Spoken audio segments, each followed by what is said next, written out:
So I used to think that if you make $1 million per year in your business, you have to be a genius. You know exactly what numbers are influencing that outcome, and you know exactly what you need to do to grow your business. And now, after speaking to several business owners who are making over $1 million per year, I realized that that's just not the case. In fact, a lot of them are actually winging it.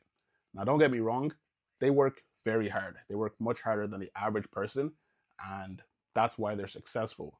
But if I was to say whether they're working smart or working hard, most of them are working really hard and they just brute force their way to success, which is a lot better than doing nothing and taking no action. Now, my job is to help my clients grow their businesses using paid ads. And the better I get at advertising, the more I'm realizing there is no such thing as just looking at ads in isolation. I need to know how the whole business works. And I need to know specific numbers like how much a customer is going to be worth to my clients, not just on the first sale, but every sale that we expect them to have, how much profit our clients are going to make from that customer, the exact percentage, and how much it costs us to get a customer, which I can track that. The biggest med spas that are making 8 or even up to 9 figures know these numbers like the back of their hands.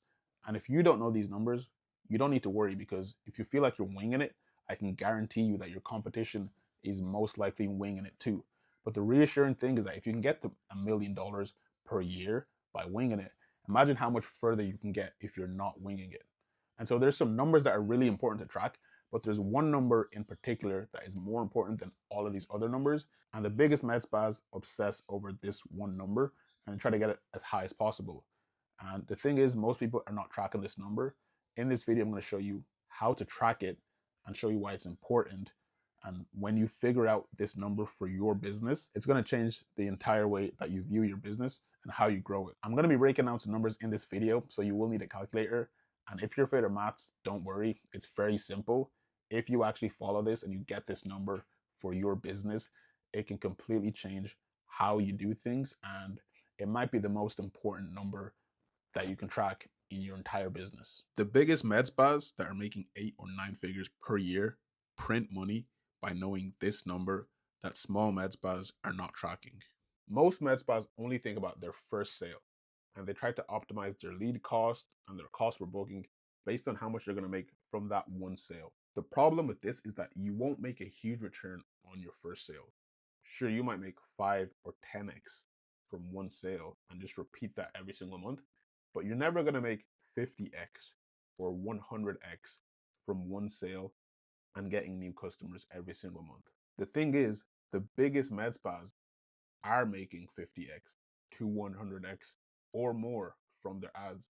They're just doing it over a way longer time period. And they're not obsessing over their cost per lead or their cost per booking. Those are definitely important things to know. But the real obsession is coming from the back end. They're making these returns because they know their customers' lifetime value, and they're doing everything that they possibly can to increase it. And if you don't know this number, you need to figure it out as soon as possible. I'm going to show you how in this video, but if you don't know this number, you're always going to be spending money on ads randomly, and you're not going to know if you're profitable or not.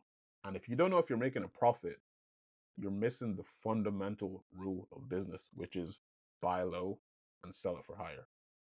So if you're not doing that one thing, nothing else that you do during the day actually matters. So in this video, we're going to talk about lifetime value, and I'm going to cover what is lifetime value. So what does it mean? Secondly, I'm going to talk about why it's important to know this number. And third, we're going to talk about how do you calculate LTV for your med spa. So first of all, what is LTV? The LTV is how much a customer is worth to you over their lifetime. And when I say lifetime, that means the amount of time that you expect them to be a customer of yours, not their actual life till they die.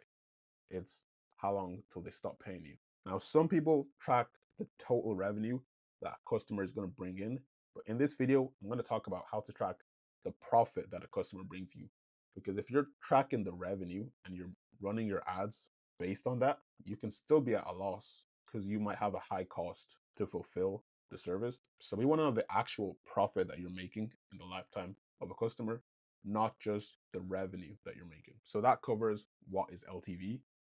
Next, let's talk about why it's important to actually know this metric. So why is it important to actually know your LTV and how much a customer is worth to you?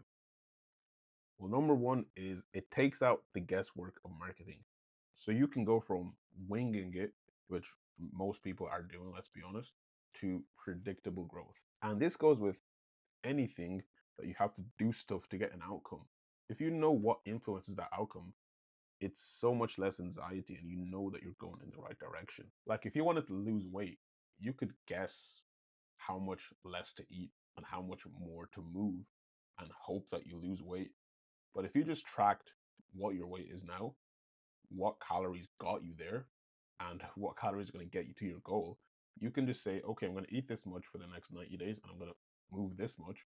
And it's just going to happen. I know it's going to happen. I'm not winging it. And so it's the same exact thing with knowing these numbers.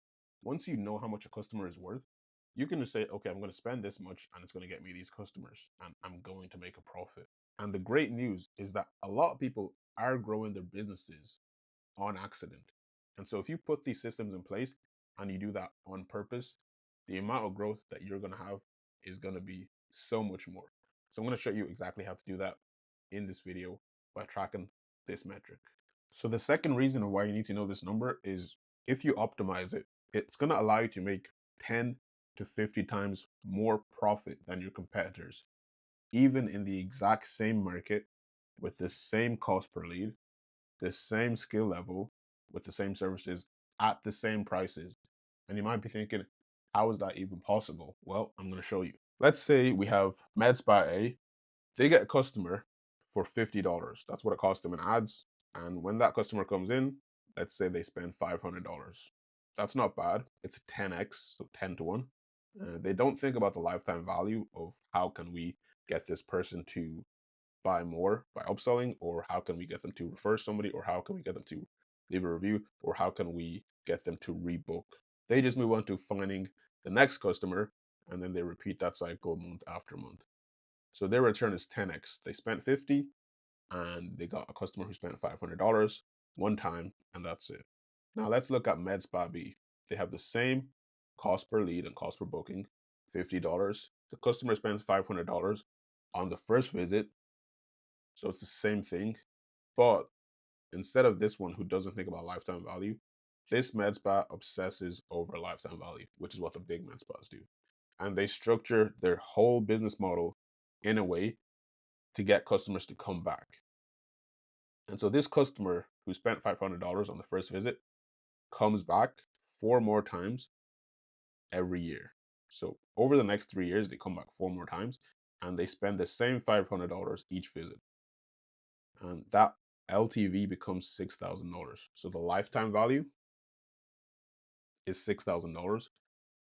And instead of them having this 10x return, they now have a return of 120x. And you might think that number is crazy to make 120x your money, but it's absolutely possible.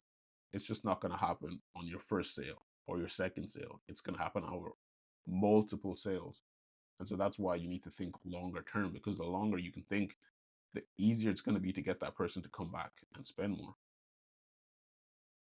The shorter you think, the harder it's going to be to make that return, because trying to get someone to spend 6 grand in their first visit, really unlikely. And so most med spas are building their business from front to back.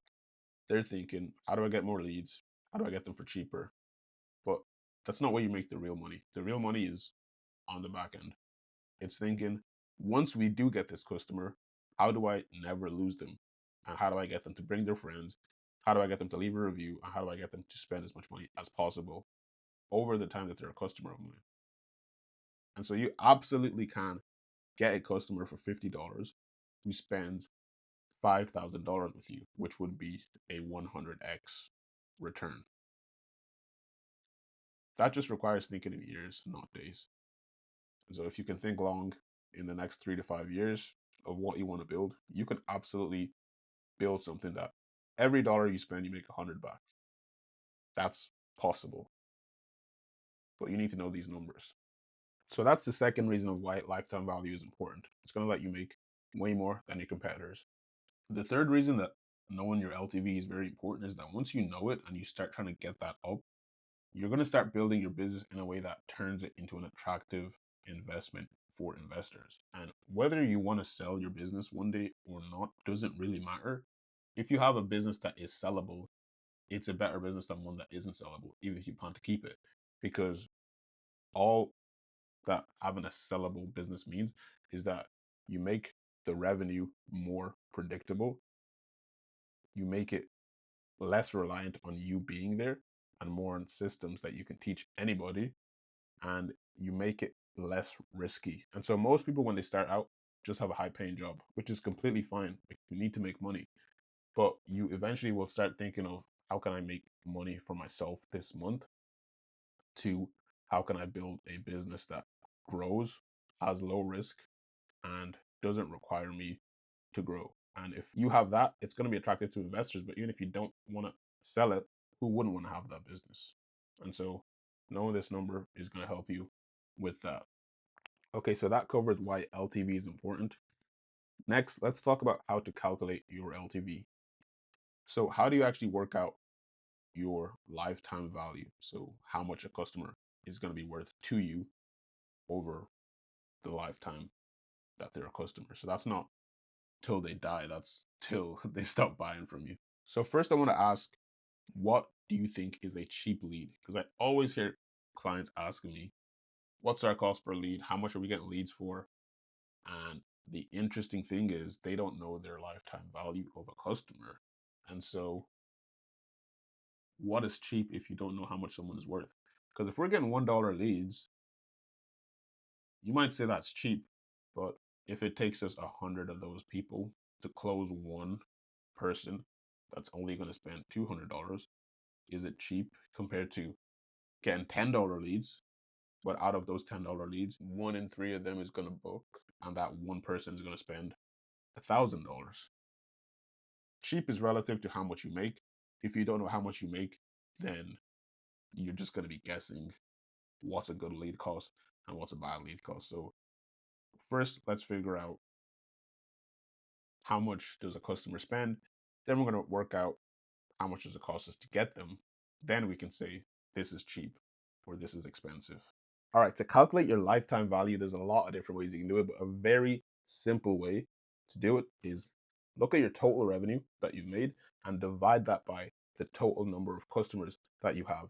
So for example, let's say I've made $1 million in my med spa and I have 1,000 customers. I would just divide that, and that would give me a lifetime revenue of $1,000. Now, something that's very important here is we don't just want to know how much a customer makes us in sales. We want to know how much of that is profit. Because if I'm making ads and spending money on ads based on how much I make in revenue, that might not be even a profit. So it's really important to not just look at sales, but look at profit. So let's say this business had 80% margins and the revenue that they're going to make is $1,000 over the lifetime of a customer. Their lifetime value or lifetime gross profit, which is what they actually keep over the lifetime of a customer, would be $800 at 80%. So if you want to calculate this, you need to get your lifetime revenue, which is sales divided by customers, and multiply that by your gross margin. That will give you your actual lifetime value, which can also be called lifetime gross profit. But if you don't know how to calculate your gross profit, I'm going to show you what that is and how to calculate it. So the gross profit is what is left after all the direct costs of doing a service. So for example, let's say I do lip filler, some direct costs would be the product I use. So that would be your RHA, your Versa, your Kiss, Juvederm, whatever you use. If I have nurses that are injecting for me and I'm not the one doing it, I have to pay them to do the service. That's another direct cost. If I have numbing agents like lidocaine or dental block, whatever you use, that's another direct cost of doing the service. Things like gloves, antiseptics, aftercare products, kits that you might give them, those are all direct costs of doing the service. Indirect costs, these are things that you don't want to include. So people get confused as to what is gross profit and net profit. Things that are not directly related to giving that patient lip filler are all indirect costs.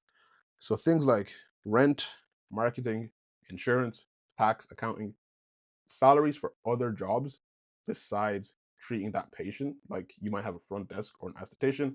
If they're not doing the lip filler, that's not a direct cost. Don't include any of these things in the gross profit. So let me give you an example of how to calculate this. Let's say I sell a syringe of Versa and it's $500. Some of the direct costs that I would have is the syringe itself. Let's say my rep sells it to me for $145.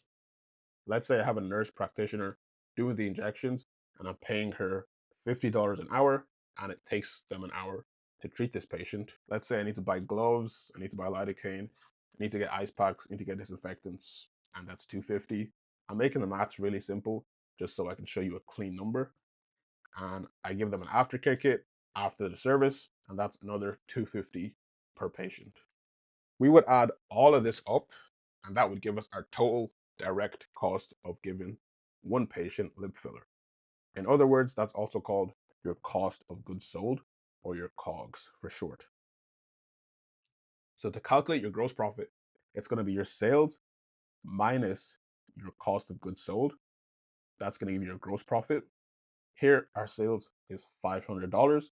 Our cost of goods sold is $200, and it gives us a gross profit of $300, which is 60% gross profit margin. So now that we know our gross margin, if you want to calculate your actual lifetime value, not just the sales, but the profit, we're going to use this formula, the total revenue divided by number of total customers. We'll use the example from before, which is $1 million in sales divided by 1,000 customers, which gave us a lifetime revenue of $1,000. And if our gross margin is 60%, which we just worked out, then that would mean our lifetime value or lifetime gross profit is $600. All right, so now that you know your LTV, the next thing that you need to calculate, which is going to be much easier. So this can be done in like 60 seconds, whereas the LTV might take a little bit longer. The next thing is your customer acquisition cost. So this is the total cost that you spend to acquire customers divided by the total number of customers. This one is much simpler. So for example, let's say I spent $100,000 on ads and that got me 1,000 customers. My customer acquisition cost would be $100. So it cost me $100 to get a customer in my business. Now, the most important metric that you can know in your entire business is this. It's the ratio between your lifetime value and your customer acquisition cost. So essentially, how much money is a customer worth to me and how much do I need to spend to make that amount? That's it. If you only knew this and nothing else, you would grow your business consistently. So this video is not going to go deep into how to increase your LTV or to how to decrease your customer acquisition cost. But the fundamental point is that you want to always try and increase how much a customer is worth to you, and you want to try and decrease how much it costs you to get them. This is very limited in what you can do. There are things you can do, but the huge upside comes on the LTV side and increasing that. Just to give a very quick snippet on how to increase the LTV and decrease the CAC. For the LTV, you want to add processes for the 4 Rs, which is getting people to rebook, getting them to leave a review, getting them to refer you other people, and reselling them, which is upselling them to more services each time that they come. And so some people do these things, but they're random. They're not systemized. If you add a process for these things to be systemized and not random, that's how you increase the LTV. For the customer acquisition cost, it's actually the same thing, along with more better ads. And when I say ads, that doesn't only mean paid ads. That's any way you advertise. So it could be content, could be reaching out to people, could be billboards, could be whatever you do. But the reason that these also help you decrease your customer acquisition cost is that if they leave a review, every additional review that you get increases people's trust that you're going to do a good job, which means your CAC is going to go down when you do that. If they refer somebody, again, you didn't pay anything to get that customer, so that's a free customer, so that also helps with this. And if you make more better ads, so if you make your content better or you make your ads better, or you start reaching out to people with some kind of new system, or you do some kind of partnership, some kind of collaboration with vendors or influencers or something like that. Those are all ways to decrease how much it costs you to get a customer. I can make an entire video on these two, but that's a quick nutshell on how you want to do these things. Another thing for this one is memberships. If you have that, that's going to significantly increase how much customers spend with you over the lifetime. But that's everything for this video.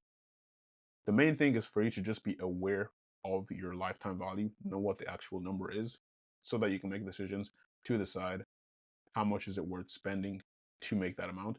And if it's not worth spending that amount, maybe instead of trying to make your leads cheaper or figure out what the problem is there, look at the back end and add some of these processes in place so that you can increase the LTV, so that even if you do have to spend that amount on ads or on leads, it's worth it.